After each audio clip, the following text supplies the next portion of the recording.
Sir, thank you, and of course for that very wonderful presentation of the Galilee Cluster.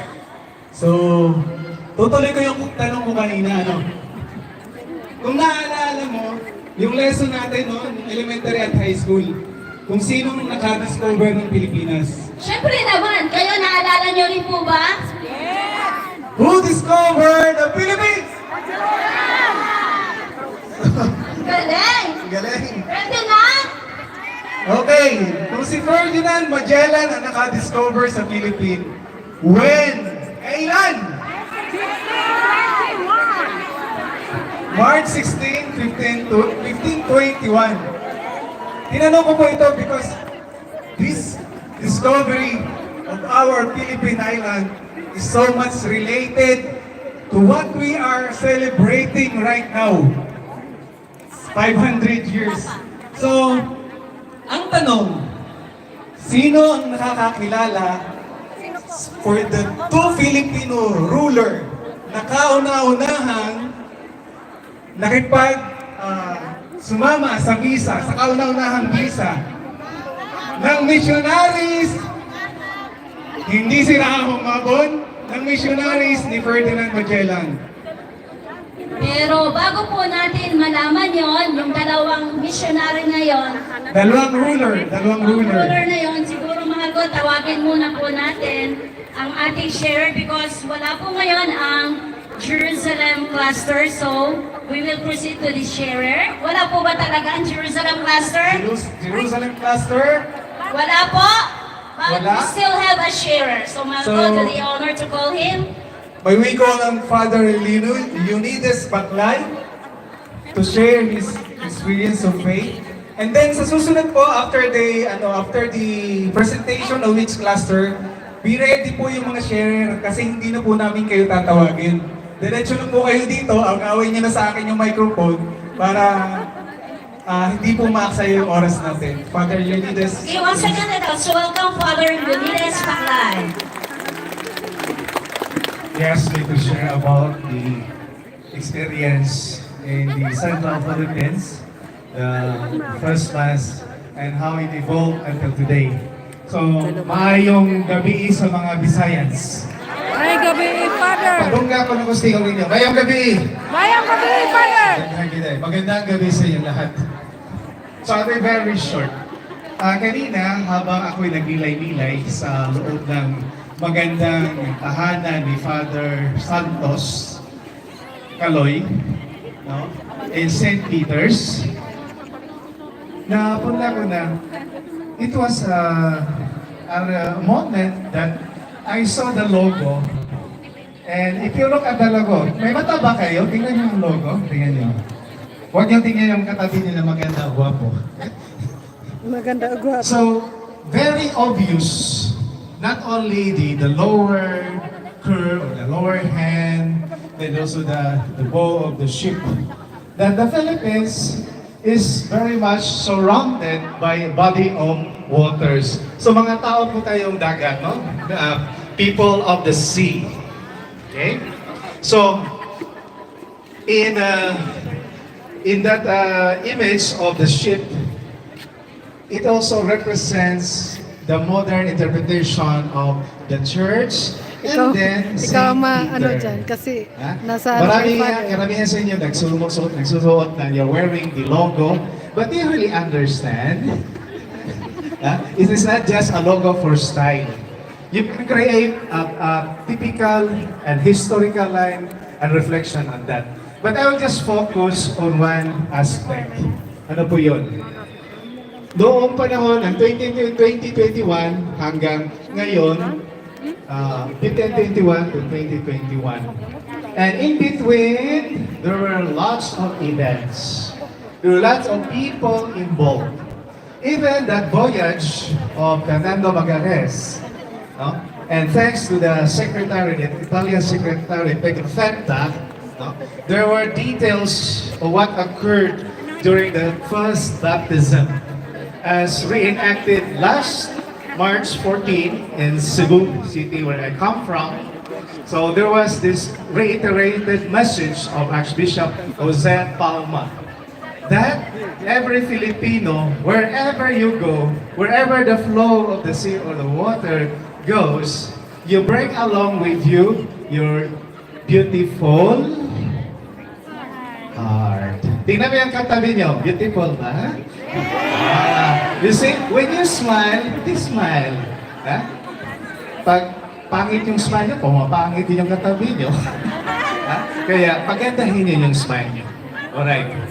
Now, I have been a parish priest in Cebu, Visayas, as well in Southern Philippines, in Bati, Davao Oriental. 9 years in Mindanao, and the rest in Cebu. I had a particular experience, which I would never forget. A man from the mountain came down to my parokya, since I was a Kora Paroko, asked me, Padre, can you bless my jeepney? No? So that is a typical car in the Philippines, an extended jeep, American jeepney. And then he said, as I was approaching the jeepney, I saw that the entire body of the car has been wet with red blood of that chicken. Then I asked Manong, Manong, ano ba talaga ang paniniwala mo?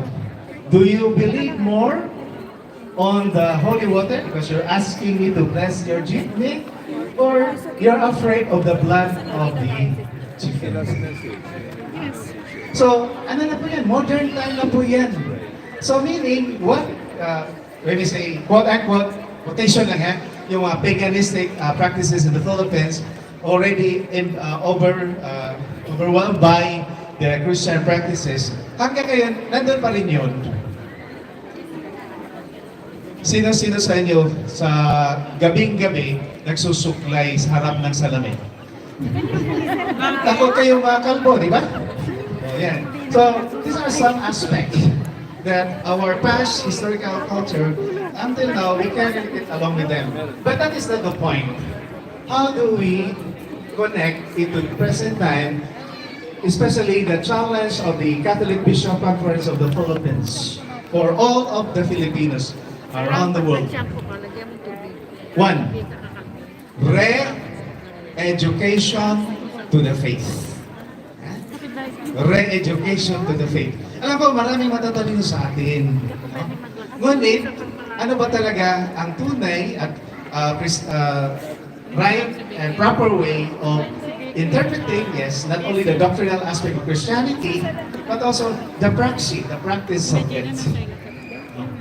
So, in all the masses, right, in the Cebu, and during the Mass of Pope Francis in the Vatican, there is this overwhelming message, continuous message. And what is this? You bring along, you Filipinos, you bring along with you not just the learned faith, but the joyful welcoming of the faith. Palakpakan natin ang lahat. The joy of sharing and actual evangelizing. And so, when Raha Humabon and Raha Hamaba, the king and queen of Cebu, during the first master and the baptism of the son, together with, more or less, according to the historian Rosa Dinasan, around 800 ginsakpan or 800 followers, members, soldiers, tribes, they were baptized. It was only a fact. But the learning of Christianity, it was not instantaneous.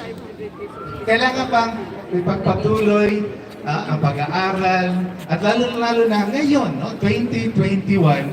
So much years have elapsed 500 years ago. What is it today? So the challenge is for all of us today, where we are thanking the people in the past, and we're appreciating people, not only religious, but also especially you lay people, no? How you could be a relevant missionary and educators to the faith. Kaya po, maraming bagay o karanasan o kultura na idadala natin sa kasalukuyan. Ngunit, iba nito ay kailangang i-re-evangelize. You have to put it in a proper way, proper perspective, and right interpretation. Ngunit, ganun pa naman, so, what we can link to that logo, dahil tayo ay people of the sea, we're flowing, moving, and remember, the basic unit of society is called the family. But in governance, remember the origin was balangay. Balangay is a lone boat. So yung mga parents, grandparents, mga anak at apo ay nandun sa loob ng balangay. So ano yung magagandang asan na nandoon sa balangay, yan ang maidadala natin o nila. So the challenge for today is, galing kayo sa iba't ibang balangay.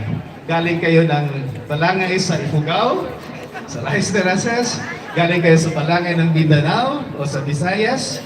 Ano po ang mabuti o magandang asal na maibahagi natin at maidadala natin. At magdudulog natin, lalong-lalo na dito sa tinatawag ni Archbishop Zabala, the Mother Church in Jerusalem or Israel. So balik po tayo sa ating ina. No, dito nagsimula. So take advantage of the opportunities of going around or visiting holy places that we are touching, we are awakening the origin of our faith with the real mother of the church here where Jesus Christ was born. Thank you. God bless you all. Okay, thank you so much again, Father Leonidas. So, ano yung iniwang mensahe kanina sa atin ni Father, that we need to put always our smile, not